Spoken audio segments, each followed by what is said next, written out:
Well, this is definitely not the video we wanted to be making. Or thought we'd ever have to make. Yeah.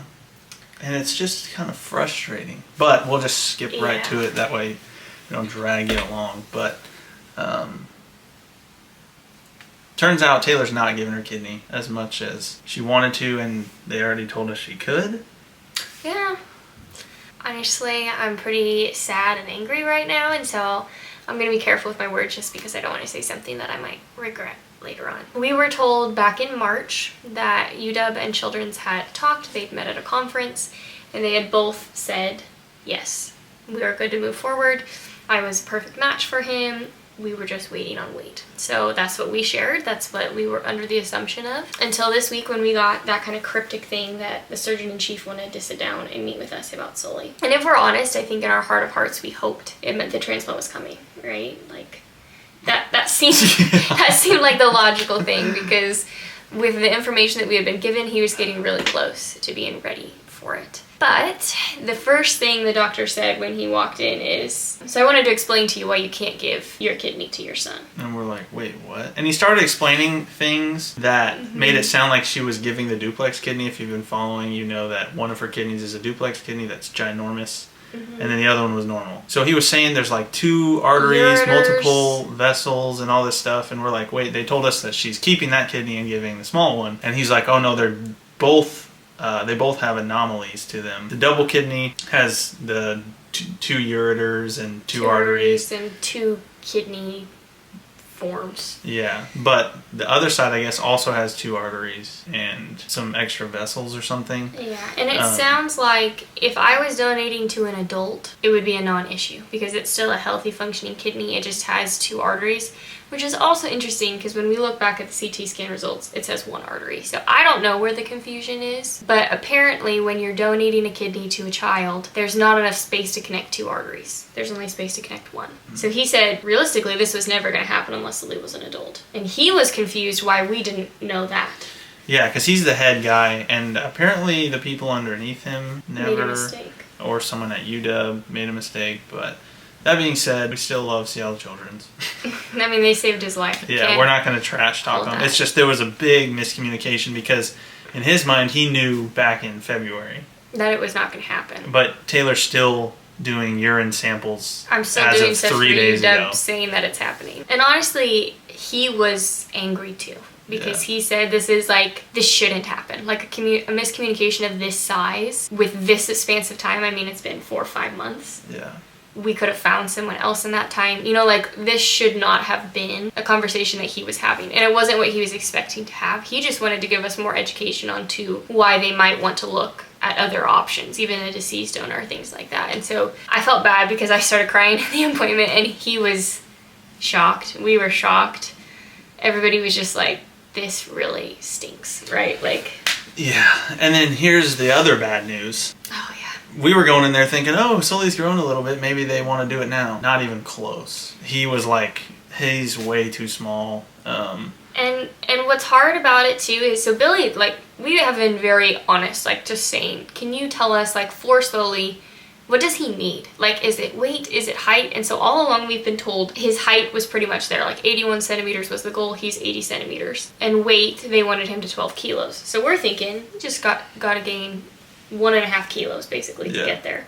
Which is like 3 pounds, 2.5, 3 pounds. So we're thinking we're getting pretty close. But he says, no, we do transplants on kids that are 10 kilos. It's only about the height. And we want him to be 90 centimeters, which... That's like 3 or 4 more inches. So, I mean, we're looking... a year. At minimum. And what's hard about this, too, is that if you don't know anything about kidneys, your kidneys play a big part in your growth. They create your growth hormone. And so, yes, 10 centimeters doesn't sound huge, but for a kidney kid, that's huge. Like, that's a lot. Potentially years. It was a big blow. And I'm frustrated just because of all of the different communications, because Billy and I are very on top of it parents, right? Like, we both go to every appointment, we ask questions, we come with them. And I don't want to toot our own horn, but like, we try. We try really hard. For us to be that present and been told so many false things is really frustrating. And And I know it's just the nature of how they have to, like, protect this patient, we can't tell you this, and we have to tell you that, but it's a broken system. And I think the hardest thing is, like, the false hope of the last 5 months, and thinking you get to give your child the gift of life, and thinking... You already did. I know, but... And you keep them alive every day. I know. That's 2 already. But just, like, thinking that this end of something that's really challenging, like, dialysis is not easy, and we've been told, like, we make it look easy, but it's really not, right? Like, our son can't swim, he can't take baths, he has to be clean all the time because we can't risk infection. Like, he doesn't get to do a lot of things that children love to do. And so here we are thinking, okay, maybe next summer he's going swimming, and it's like, we'll see. Or he pukes every day. We'd love it if he could stop puking, and dialysis is a big factor of what causes puking. So there's just these things where it's like, we've been told, like, he's doing so well in dialysis, which is a huge blessing, and hear me on that. But dialysis in itself is a very challenging thing, and the transplant's the solution, and the goal just got moved again. But ultimately, our hope isn't in Seattle Children's, and we're learning that more and more. But as long as our faith is in God, I know this is going to work out fine. He's going to get a kidney. There's a better one out there for him. I can donate to him when he's an adult. Which is actually a good thing, because the wait time... 7 years. 7 years. So if he already has one lined up, that would be cool for him. And if he is, in his 20s when he needs his kidney, I don't want him to have to spend 7 years of his 20s on dialysis. So that is a blessing. At my health, I get to be there for him immediately after the transplant now, which is a beautiful thing. There's no recovery if we want to have future children. Like, there's a lot of things that I call them the hidden blessings. But right now it's just a hard pill to swallow. So we will be looking for a living donor. We don't have much information for you yet on that, because we thought this was handled, so now we have to get all the information. But if you're interested and you have O-positive blood... O-positive? Reach out. You can reach out to us if you have any questions. I went through the whole process, so I can answer a lot of them. Another thing that is hard to talk about, but one we have to bring up, is just finances for us. Yeah, we've been out of work for a year, and our plan all along was for Taylor to be home with Soly, like, even if he was not sick. But so that's out. Taylor's never working until Soly can kind of take care of himself. Yeah. And that's not me telling her, that's our decision. But just like everybody else, we have groceries. We've been blessed tremendously by Taylor's family and people from our church.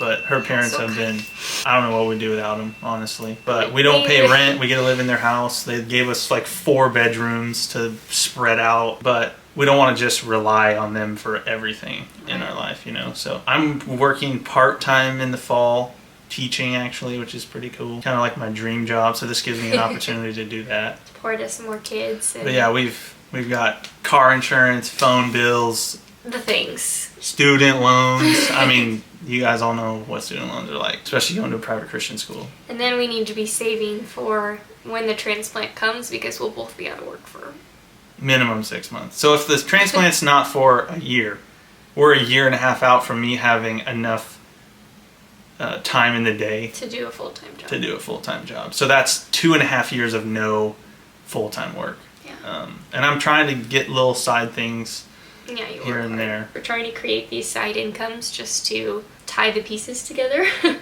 And there have been huge blessings. So anybody who's followed us and stuck around, thank you. Like, that is so kind of you to care enough about our family to do that. But we are going to be opening a GoFundMe. We get asked all the time if we have one.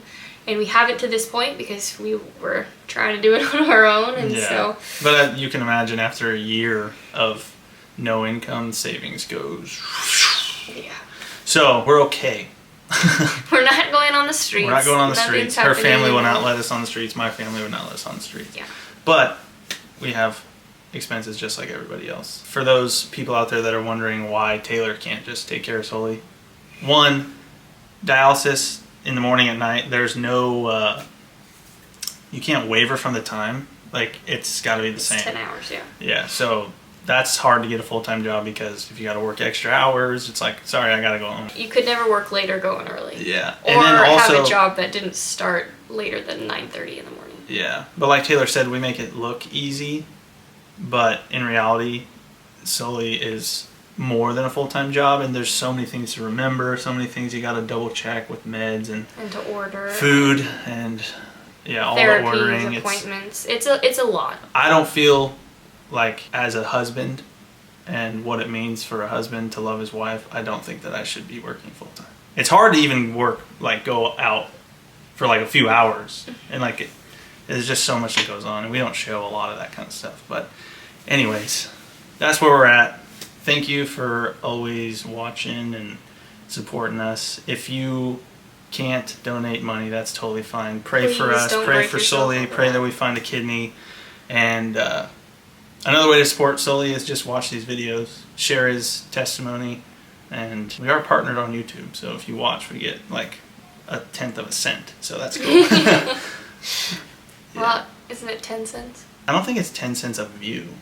That'd add up. We'd be rich. Well, and it depends who the shorts versus long form. Anyways, we love everybody.